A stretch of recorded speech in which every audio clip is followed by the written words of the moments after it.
লুটপাট থেকে বাদ যায়নি সিলেটের কোম্পানিগঞ্জের উথমাছড়া পর্যটন কেন্দ্র।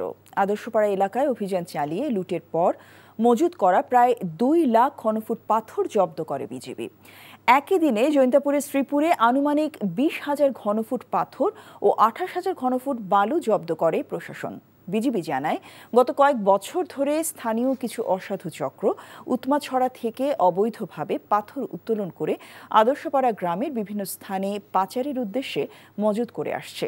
সীমান্তবর্তী এলাকায় কঠোর নজরদারির অংশ হিসেবে দুপুরে এসব এলাকায় অভিযান পরিচালনা করা হয়। এ সময় প্রায় 2 লাখ ঘনফুট পাথর জব্দ করা হয় বলে জানিয়েছেন বিজিবির অধিনায়ক লেফটেন্যান্ট কর্নেল মোহাম্মদ নাজমুল হক।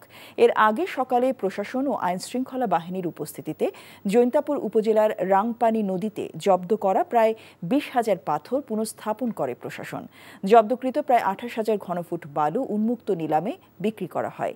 জৈন্তাপুর উপজেলা নির্বাহী কর্মকর্তা জর্জ মিত্র চাকমার নেতৃত্বে অভিযানে উপস্থিত ছিলেন স্থানীয় প্রশাসনের এসিল্যান্ড, পুলিশ ও বিজিবি সদস্যরা। জড়িতদের বিরুদ্ধে তদন্তপূর্বক মামলা দায়ের করা হবে বলে জানিয়েছে উপজেলা প্রশাসন। বান্ডেল থাকলে প্রতি সেনমানিতে টাকা বাঁচবে। বিকাশ সেনমানি বান্ডেল কিনে জিতুন প্রতি লেনদেনে।